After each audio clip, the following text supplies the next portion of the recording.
welcome back to the Simplicity Diaries with me, Kim John Payne. Again, well done. Made a few minutes to listen to this little brief podcast. This week I've been thinking about what I call 2 by 2 by 1. 2 by 2 by 1 is something that I find comes to my rescue because it's a pretty simple little equation, a pretty simple little thought that can help us give instructions to a child, give them a direction, give them an instruction that has a good chance of them being able to move with us, to follow through, and to do what they've been directed to do, just to keep the day running smoothly and just in the flow of family life. Now let me explain what 2 by 2 by 1 actually is.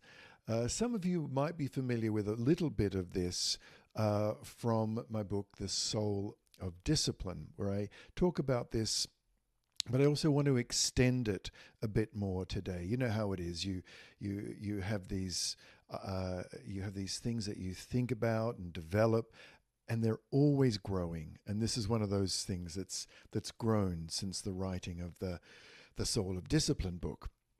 So 2 by 2. The first thing I wanted to sort of clarify about this funny little formula is that when we give a direction to our child, make it a direction and not a request. A direction is so different. A direction gives direction to a child. An instruction gives inner structure. We have got it rather into the habit of making requests, as in, shall we all get into the car? And children think, shall we? Well, we'll look at each other. No, thank you, kind of thing. They genuinely think sometimes either we're asking and they get a choice, or we're not very secure and in what we're not invested in what we're actually asking them to do, what we're actually directing them to do. So rather than, shall we all get into the car, or how about we put our coats on, what I'm talking about is, now it's time to get in the car. Yeah, that's right, coats on now. That kind of thing. It's a direction, it's an instruction, but it's not barked out like a sergeant major. It's friendly, but it does give that direction.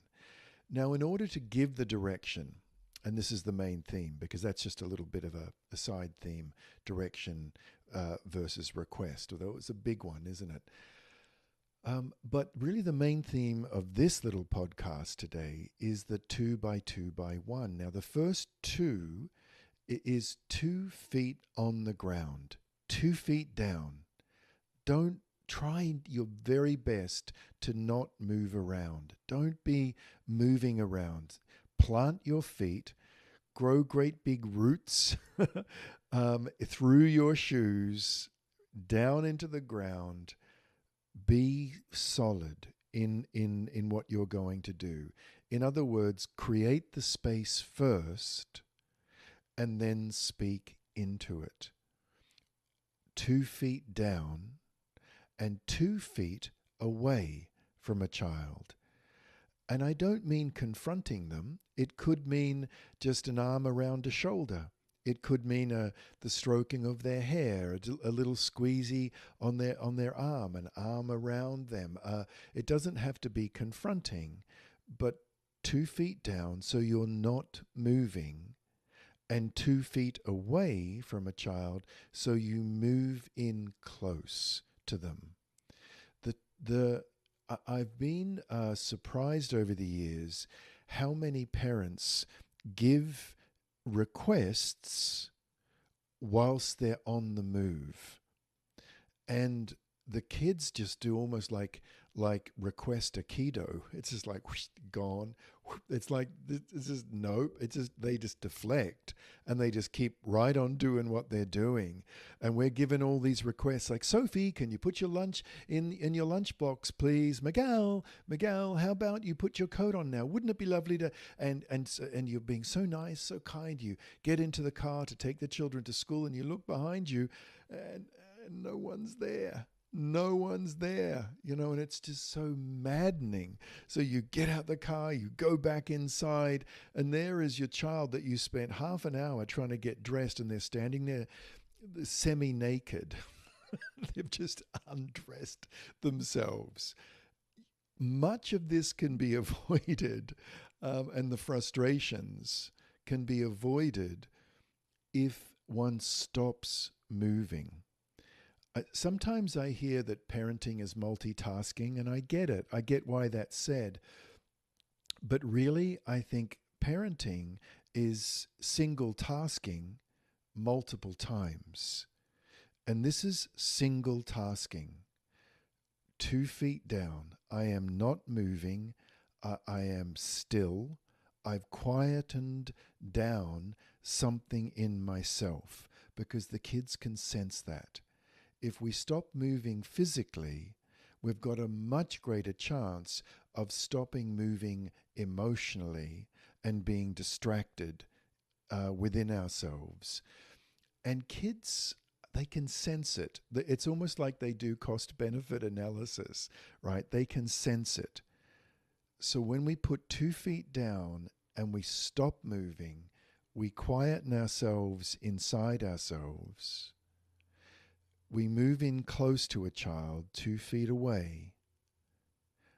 Then we've got the 2x2 principle where they can hear that we are inhabiting the direction that we're giving. And then the 1, 2x2 by 1, is give one direction, just one. So it's not, I want you to collect up all your equipment now for school. You need to put it in the backpack, then pop on over and get your coat, and your shoes are just outside the door. You didn't bring them in last night, so they're still outside. I hope they're not wet. That's, some kids can maybe deal with that, but not a lot. 2x2 by 1, one direction. So the first thing we're going to do, Kobe, is that we're going to put your equipment, the things you need for school, right here in the box I've got ready for you. That's right. That's what we're going to do first. Mm-hmm. Yeah, of course, I'll help you, love. It is. There's a lot of things. Let's gather them all up. Okay. Now we're going to pop on over and put our coats on. Yeah, I've put the coats out already. Do you see they're all out? Yes, you can wear your big red one today. Yep, that's fine. So that's the 1, and then 1, and then 1. Now, some parents have said to me, actually a parent this week in my little family counseling practice said to me, but what do you do with the other kids when you're doing that? And my experience with other kids in my family is that when you give a 2x2 by 1 and you're really single tasking, you're focused, you're followed through, your voice drops a little bit lower in your chest or tummy, you're not moving about, the child that you're not talking to actually senses that there's been a shift within the force.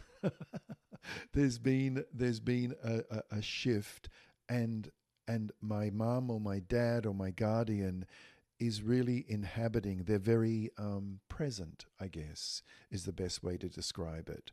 And when we're very present with one child that we're talking to, the other kids pick it up. And try it. I mean, that's all you can do is try it, right? But that's my challenge, is that if you get very present with one child, the other children move along in a much better way than playing discipline whack-a-mole, where you go to one and then another and the other one pops up and you're moving around in a breathless, frustrated way.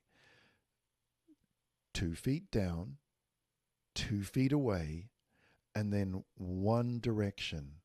And after that one direction is done, then comes the next one. Now, if another child comes to you, if you've got more than one child, and they come to you and they say, "Mummy, should I get my code out too?" You will often find that, because if you're really present in what you're doing with one, the others will very often be in the slipstream of this and move right on over. Even if they're not, even if they sort of peel off and they're doing their own thing a little bit, don't be tempted to go to them and start dealing with that. Stay with what you're doing, follow it through, and then go to them. Again, having chatted with so many parents over the years, the comment that I hear, and it's a pretty consistent reflection, is that you think that's going to take more time. And sometimes it might take a fraction longer, but most often it doesn't. But no matter what, you feel more connected with the children once you're moving along with the direction that you've set. And so now you've not just got a direction, you've got a connection. And it's the connection that counts. So 2 by 2 by 1 and 1 and 1 and 1. Okay, I sure hope that helps. It's a simple little thing. See if you want to practice it this week. It's a kind of a pretty simple thing to do, right? To remember, but more challenging for some than others. In fact, I think for many of us, it's a hard thing to do. As always, if you want to reach out to me and chat as a part of my family counseling practice, go right on to simplicityparenting.com. You'll see a link there. Request a consult with Kim. It's just the thing I love to do most in the world is to talk with you personally and work through some of the issues that might be coming up in your family. Anyway, that's it for this week, and good luck with 2 by 2 by 1.